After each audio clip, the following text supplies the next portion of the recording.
Vénérable maître, vous venez de dire que le Messie vient du bas monde. Du bas monde. Qu'est-ce que cela veut dire? Bon, j'ai expliqué plusieurs fois ce que c'est que le Messie. Messie. Hein? Le mot Messie vient du mot Mashiach du judaïsme. Et le même mot vient du mot Nsa qu'on appelle Mashiach, qui veut dire matrice, si, la terre, et Ia veut dire le globe, la planète. Bon, maintenant, la matrice représente la conception de la création. Toute la conception de la création, c'est ça qu'on appelle la matrice, la conception de l'univers. Bon, maintenant, la conception de l'univers s'impose où? Sur le si, qu'on appelle la Terre. La Terre, c'est l'univers physique. Tout l'univers physique qu'on appelle la Terre. Et maintenant, il y a le globe. Donc, là où il y a le processus commence pour l'humanité. Vous voyez un peu, c'est ça qu'on appelle Mashiach, veut dire mère terre. Meshiach vient du mot, Mashiach vient du mot Mashiach qui veut dire mère terre, je le dis toujours.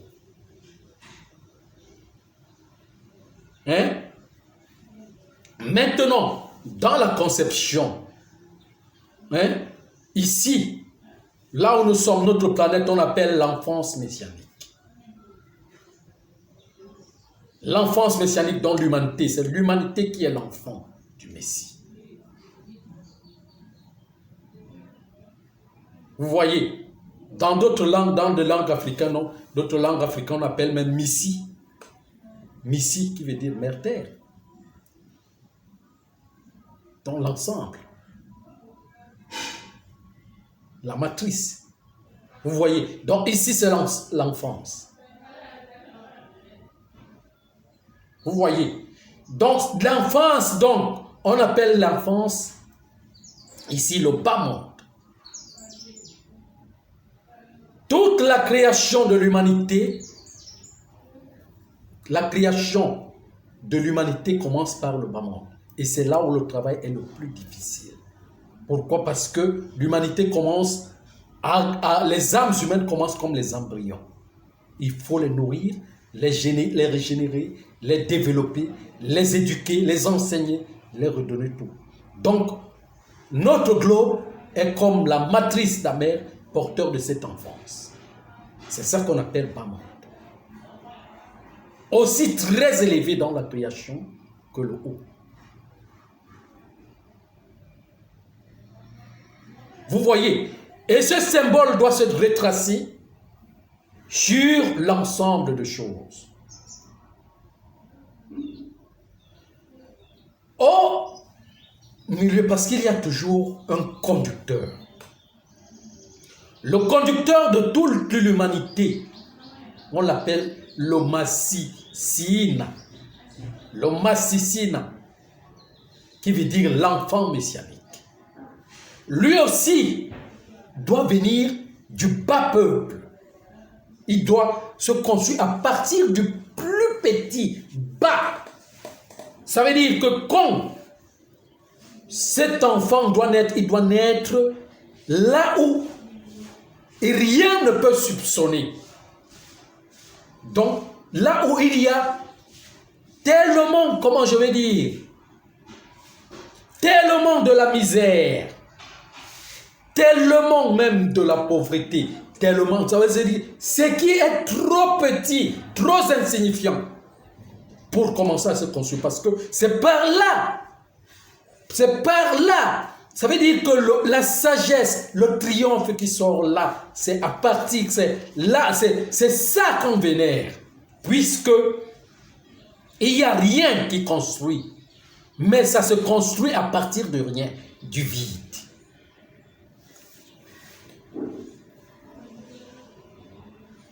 Et il faut que cette référentielle, cet enfant qui conduit tout l'ensemble, doit se ressortir d'une sagesse auquel l'humanité n'a aucune connaissance de ça, mais qui peut expliquer tout ce que l'humanité a, mais ne sortant dans aucun clan.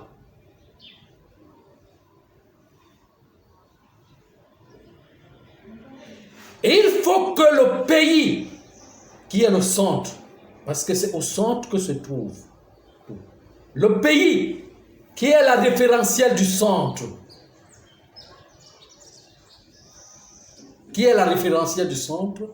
doit être le plus grand producteur, mais enfoui dans les profondeurs que personne ne peut imaginer. Parce que l'enfant messianique est le plus grand producteur, mais que personne ne peut imaginer parce qu'il est très insignifiant. C'est ça qu'on dit le bas monde. Très petit. Parce que le plus grand doit venir du plus petit.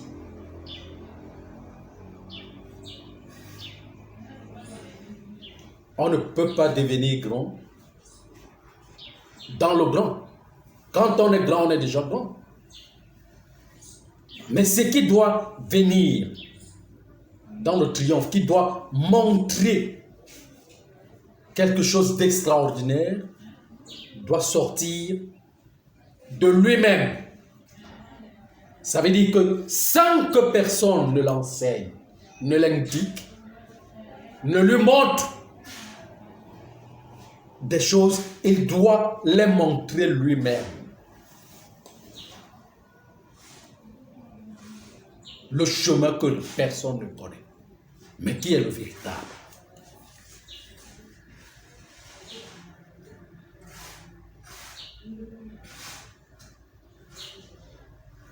Vous voyez un peu ce que je suis en train de dire. Vous ne comprenez pas, c'est très difficile à comprendre. C'est très difficile à comprendre. C'est comment je peux appeler ça? C'est un courrier d'enseignement qui se révèle des profondeurs auxquelles vous ne pouvez pas comprendre leur sens. C'est génétique. C'est endogène du primitif primordial. C'est pour cela que vous ne pouvez pas me comprendre. Donc là, il faut commencer par expliquer ce que c'est que le Messie et maintenant commencer à donner ses propriétés. Ses propriétés. Vous voyez un peu ce que je suis en train de dire. Donc c'est ça, la véritable réalité.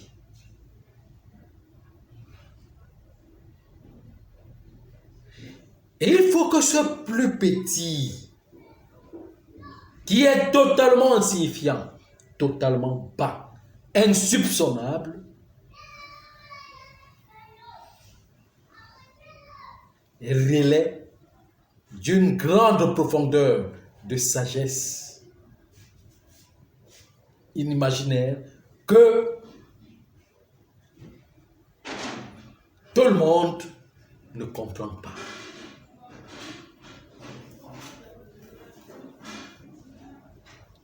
C'est ça qu'on appelle de l'extraordinaire. Et que sur le plan physique, parce que ce qui est grand, je vais vous dire un secret. Le langage des anciens, les anciens bougent. Vous savez ce que ça veut dire? Le langage des anciens, les anciens bougent. Il y a une sagesse qui parle à l'humanité, une sagesse qui parle aux anges. Les anciens, c'est les anges. Quand cette sagesse est parlée au monde, les anges bougent. Et quand les anges bougent, les énergies entrent. Et quand les énergies entrent, il y a des bouleversements.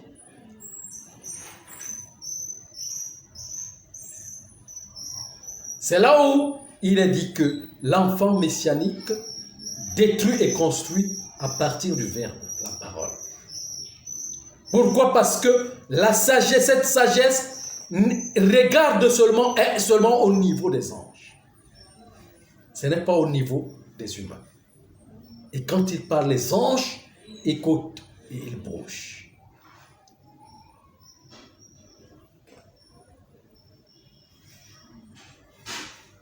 Quand ils n'écoutent pas, ils n'entendent pas, ils servent, mais ils ne bougent pas. Mais il faut qu'ils servent et qu'ils bougent.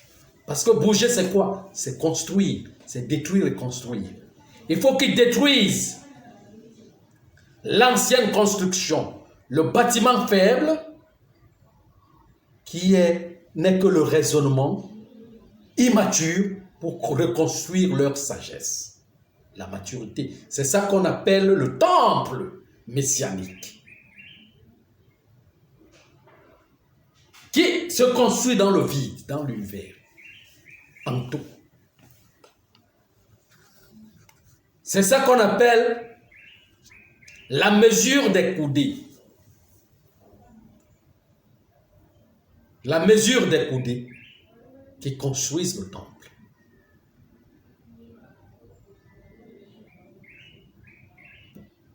C'est difficile à comprendre, non? Ce n'est pas un temple humain que les humains vont construire, c'est les anges qui construisent. Mais il faut d'abord qu'ils détruisent d'anciens temples qui expriment toute l'humanité entière, toutes les idéologies humaines, toutes leurs petites idées, leurs conceptions immatures, tout ce qu'ils ont dans leur tête, leur petite moralité, leur petite mentalité, pour reconstruire la grande moralité, l'infini. Alors donc il faut que l'enfant, cet enfant de profondeur, puisse sortir pour parler de cette sagesse, que seuls les anciens peuvent entendre, que seuls les anciens comprennent. Ce n'est pas au niveau de l'humanité. C'est pour vous dire que moi je suis en train de vous dire que je n'enseigne pas l'humanité, j'enseigne les âmes. Et je parle de la sagesse, ce que seuls les anciens peuvent comprendre.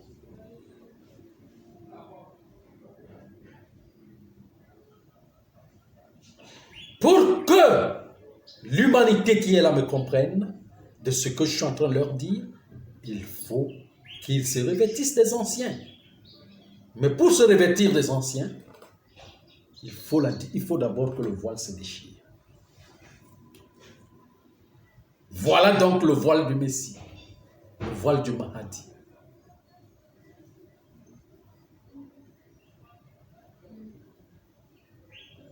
Vous voyez, et tout ce qui est dans l'organisation humaine est pris par le voile.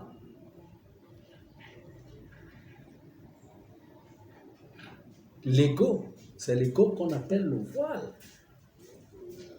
C'est l'ego qu'on appelle le voile.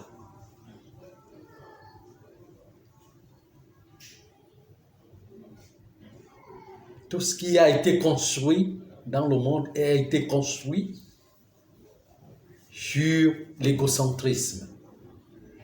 Et pour détruire l'égocentrisme qui est dedans, il faut détruire toute cette construction.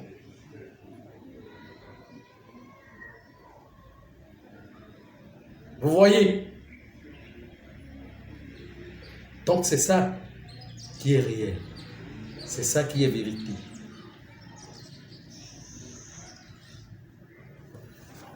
Oui. Vénérable Maître, vous avez parlé de Messie tout à l'heure et je voulais vous demander quelle est la différence entre Messie et Mississippi. C'est la même chose.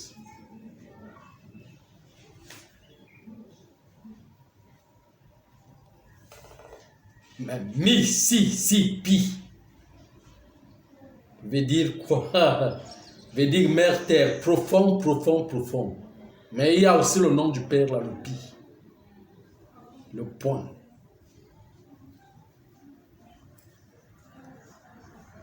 Si, profond, profond, profond, profond.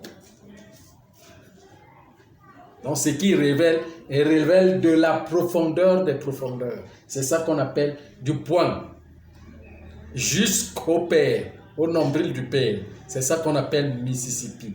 La mère reliée au Père.